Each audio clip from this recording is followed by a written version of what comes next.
Once upon a time, there were 3 bears who lived together in a house of their own in a wood.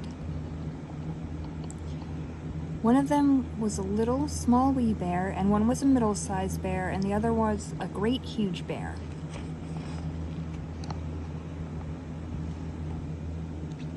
They each had a bowl for their porridge, a little bowl for the little, small, wee bear, a middle-sized bowl for the middle-sized bear, and a great, huge bowl for the great, huge bear. And they each had a chair to sit in, a little chair for the little, small, wee bear, a middle-sized chair for the middle-sized bear, and a great, huge chair for the great, huge bear. And they each had a bed to sleep in, a little bed for the little, small, wee bear, a middle-sized bed for the middle-sized bear, and a great, huge bed for the great, huge bear.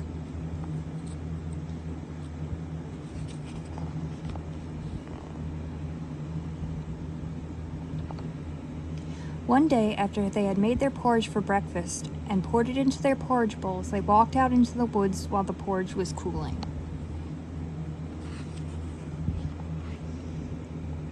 And while they were walking, a little girl named Goldilocks came to their house. First she looked in at the window, then she peeped in at the keyhole, and seeing no one was at home, she lifted the latch. The door opened before her, and in she went. How pleased Goldilocks was when she saw the steaming porridge on the table. The sweet smell of the porridge with roasted nuts, honey, and berries filled the room. It was so tempting that Goldilocks set about helping herself. First she tasted the porridge of the great huge bear, but it was too hot. Then she tasted the porridge of the middle-sized bear, but it was too cold. And then she tried the porridge of the little small wee bear, and it was neither too hot nor too cold. It was just right. She liked it so much that she ate it all up.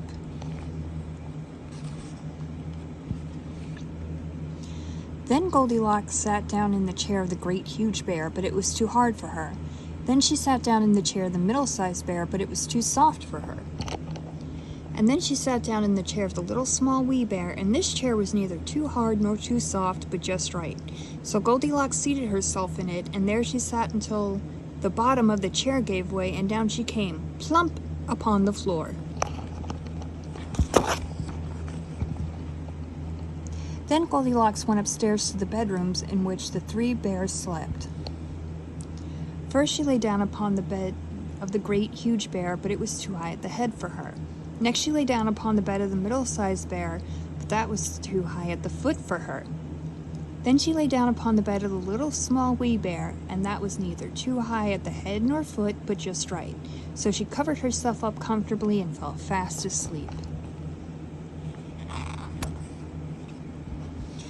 By this time, the 3 bears thought the porridge would be cool enough to eat, so they returned home for breakfast.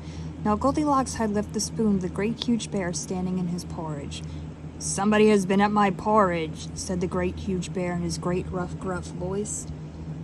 And when the middle-sized bear looked at hers, she saw that the spoon was standing in it too.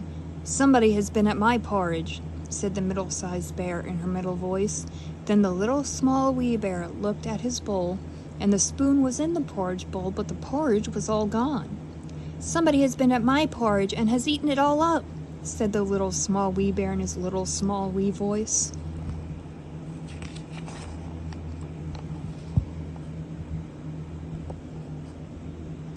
Upon this, the 3 bears, seeing that someone had entered their house and eaten up little small wee bear's breakfast, began to look about them. Now Goldilocks had not put the hard cushion straight when she rose from the chair of the great huge bear. "Somebody has been sitting in my chair," said the great huge bear in his great rough, gruff voice. And Goldilocks had crumpled the soft cushion of the middle-sized bear. "Somebody has been sitting in my chair," said the middle-sized bear in her middle voice. And you know what Goldilocks had done to the 3rd chair. "Somebody has been sitting in my chair and has sat the bottom right out of it," said the little small wee bear in his little small wee voice.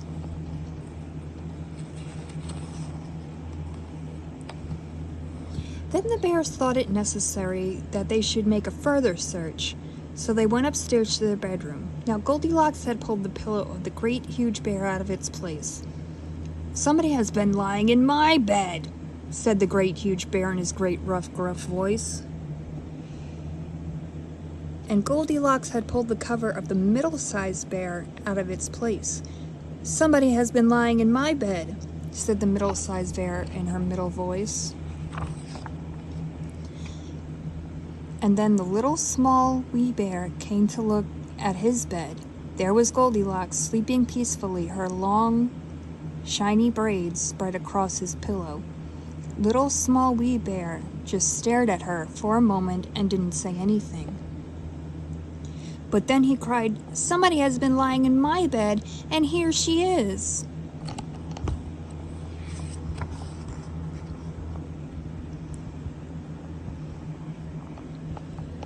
Goldilocks had heard in her sleep the great, rough, gruff voice of the great, huge bear and the middle voice of the middle-sized bear, but it was only as if she had heard someone speaking in a dream. But when she heard the little, small, wee voice of the little, small, wee bear, it was so sharp and so shrill and so like her own that it awakened her at once.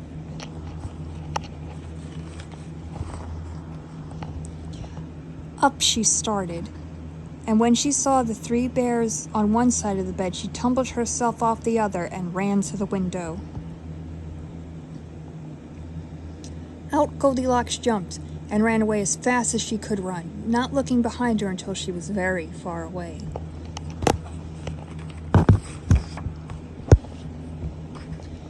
And what happened to Goldilocks afterwards, no one can tell, but the bears never heard anything more of her.